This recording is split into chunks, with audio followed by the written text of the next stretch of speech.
Okay, so we're going to take a look at the FG knot today, and here's an example of one that I tied for the SWB Barra Classic. As you can see, it's a very, very slim knot. It's all one width all the way through, which stops it from rattling through the guides as, you know, some of our other leader to mainline or braid lines can do. Tied properly, the braid actually melts down and welds here, and you can see it if you look carefully in the different colour. Here it's darker and looks like melted plastic compared to this front end, which is lighter. I'm going to show you how to achieve that. When you get that, you know you've got a good solid FG knot. Okay, so I was taught this version of the FG knot by the head guide at Tipperary Lodge when I was up there in 2018. His name was Leroy, and I just happened upon him working in the barra boat early one morning or late one night or something like that, and he had a number of rods all stacked up and he was busying away at the console, and I said, "What are you up to there, Leroy?" And he said to me, "I'm just getting the leaders ready for tomorrow, tying a bunch of FGs." Now, what was interesting to me was that he didn't have the knot in his face. Okay, now I'm long-sighted, and that means that I really, really struggle seeing things up close. So being blind as a bat, FGs had always been impossible for me, having things sort of attached to various body parts up close to my eyes. Well, here was Leroy sitting there, comfortable as anything, rods in a rod locker, and tying the knot here. So I was very, very keen to find out what his method was, and that's the method that I use today and the one that I'm going to show you. The benefit of this, as I said, is it's not close to your eyes. You can sit as far away from it as you like. All you need is for your rod to be in a rod holder or between your legs or whatever, held upright. And the tension that is all important with an FG, everyone always says make sure you keep the tension on your knot, is actually created by the bend in your rod. So what we're going to do when I cut this particular leader off and I take it over and lay it on a flat plane, tie it in front of the phone so that you can see the way my hands are working, I want you to visualise that in actual fact I'm sitting like this, and what you're seeing is my bird's eye view of my hands, and what they're doing on the next bit of the video is exactly what you'll see when you're doing it. We're going to have the knot tying right here in our face. You won't be able to see it, but the rod will be in perpetual bend so that I've got tension here on this line. This would be braid. We'll be placing our leader perpendicular across the braid like this to create a little crucifix, and from there we're going to start tying our knot. This can be done on the run in the boat, it can be done at home, it can be done fairly dark, it can be done whatever, because it's not all here in your face and it's all held nice and taut by the rod. All you need is a rod and somewhere to hold it, which clearly legs and toes will do. So let's get to it. Okay, so I've cut my my leader, my beautiful FG knot there off my main line, off my braid. And we're going to create one of these. Now, there's absolutely nothing fast about an FG knot, not if you want to tie it well anyway. Now, FGs are easiest to tie in heavier line, but you can tie them, in fact we tie them sometimes down to a 6 pound leader for brim and such, but it's not necessary. Double uni at that breaking strain is fine, but it is much finer if you're finding that your knots are rattling through your guides and you don't want to have that happening. Of course, anytime it rattles through the guides, not only does it cause problems with knots and wind knots and all of those sorts of catastrophes, but it also weakens your knot each time. So, you know, it's good. But the finer the lines, the more fiddly this is to tie. And so when you are doing, if you decide that you want to do an FG in your finer line, maybe just do that back at home rather than trying to do that on board. But anyway, let's go through. This is 20-pound braid and 30-pound leader, just to make the demonstration easier for you. So I've got tension on my line. As you can see, that's pulling nice and tight. What we would do, that would be normally coming down in front of our eyes, and we get our leader, and as I said, we're going to pinch that across perpendicular to your braid there, and we're just going to go over and around. Okay, now what we want to do is keep that line pulled down tight so that the rod has a bend in it. Now the one that I just looped over is still nicely looped there. I'll let go. Now this is because it's under tension. If I let go a lot, it's just going to spring undone. So all the way through this knot, you need to be pinching and holding that nice and tight. Now the first step was to loop the bottom of the loose end of the braid up and over. This time what I'm going to do is get that tense piece of braid, bring it forward over the front. Did you see how that tail end of the leader just flicks out? So now I actually have, if you can see there's two loops. So we're just going to repeat that method all the way through. So the tail end, the loose end of your braid goes over the front and to the back. And then what we do is we pull it slightly backwards so that it stays nice and tight. As you can see, this line is staying taut because I've got a bend in my rod. I'm going to grab that one, bring it forward over the top of that tag end of leader and pull it back towards my finger. Pulling it back towards that finger, I'm just going to expose this for a little while, keeps those wraps nice and tight and close together. That's our goal. All right, so that just flicked off. There's a demonstration of why we don't want to loosen off. So let's start again. Perpendicular, it's our little crucifix. Tag end of the braid wraps over the front and down, nice and tense main line, grab, pull forward, wrap it round. Now we're just going to actually follow that method all the way, pinching and keeping it, the loops close right next to each other by pulling everything slightly towards the back each step. There you go, you can see that now. All right, so nice and tense, wrap and pull. So bottom one, what do we do? Bottom one comes up and over, top one to the front and down, and you always make sure that you're following exactly the same pattern in exactly the same direction. Now we want quite a long knot, so we're going to do this a lot of times. All right, you can see nice and tidy, keeping that taut, keeping the loops right next to each other, not on top of one another. All right, now this is not complicated.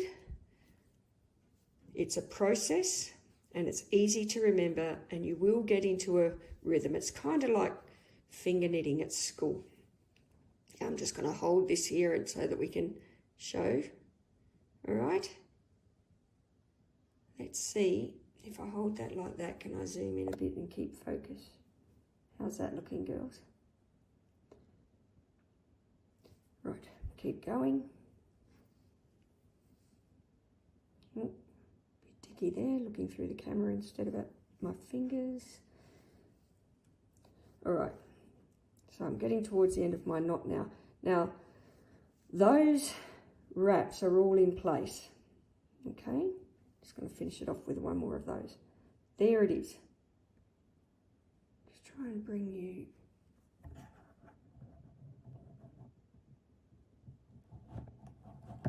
There, tripod, well done. All right. So that's wrapped but not tied. To start actually tying the knot, we bring the tag end of our leader and the taut end that is going to the rod together. Get this loose end tag end of our braid and just do an overhand knot. Now that one went over and under, so the next one needs to go under and over.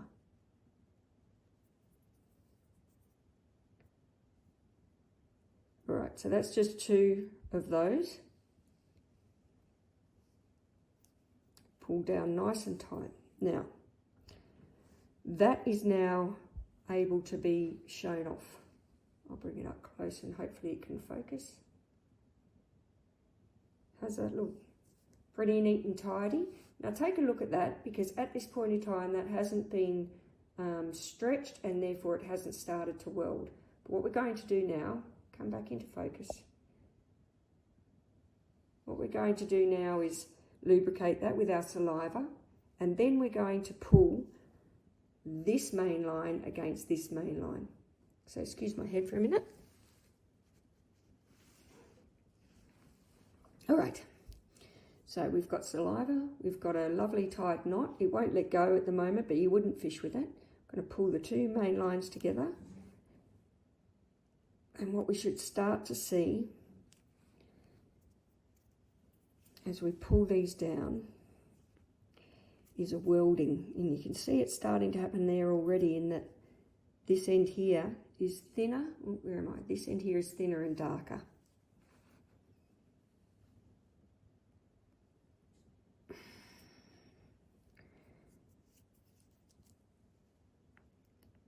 Right. Now feeling that, I can see that this here is really, really dark. And that's lighter, but that's enough of it there that I'm happy to fish with that.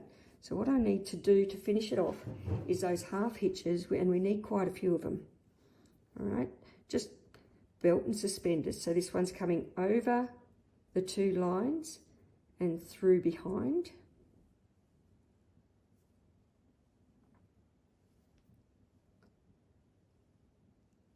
And now I'm going under the two lines and through in front. I'm going to do about 6 of those, and I'll speed it up. Over,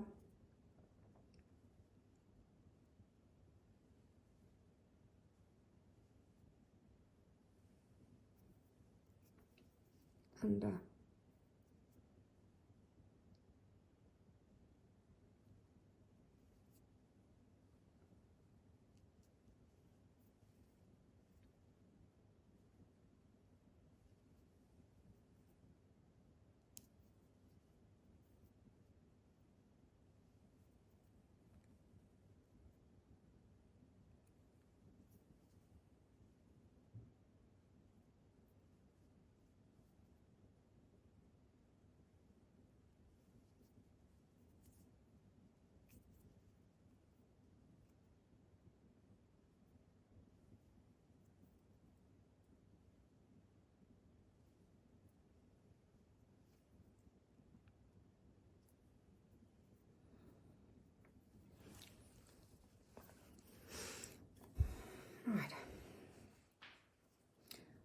Right, so here we are, back in, and we're nearly done.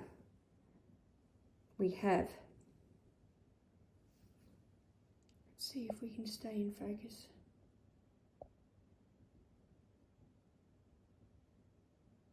So what you can see there are my half hitches, over, under, over, under, over, under. And now what we need to do is cut back our leader, and then we're going to tie a lovely risotto just to finish off that back end.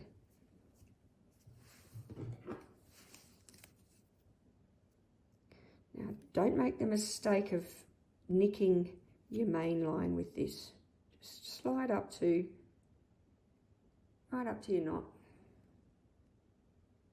Give it a trim, nice and tight there. Now a risotto is a knot in itself. It's its own thing. What we do is we get sort of like a uni knot, but we're going to come back towards ourselves instead of winding away.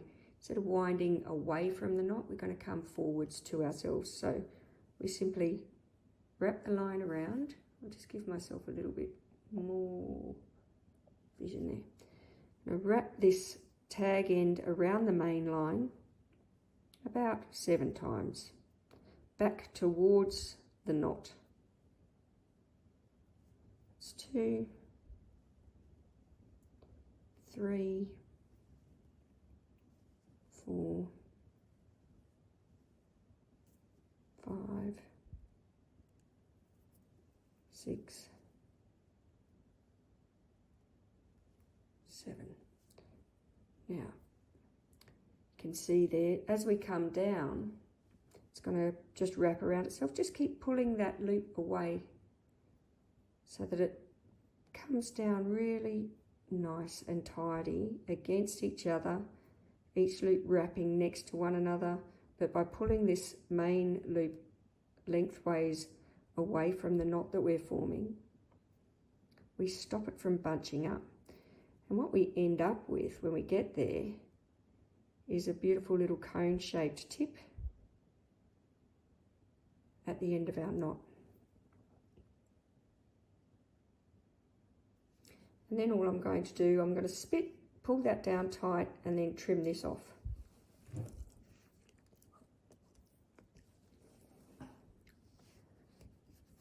And that comes off there. What that does is it pushes the, I need some new braid scissors, look at the state of those. It pushes the tag away from the end so that it's coming out, and it protects the end of that line there just a little bit. So we now have, when it's coming through, back up through our runners, coming back towards the reel, the rizzuto is protecting the end of our line there. And as you can see, it's a beautiful slim knot, just like the one I cut off. Oh, and we can put so much pressure on that and it's not coming out. Girls, that's an FG.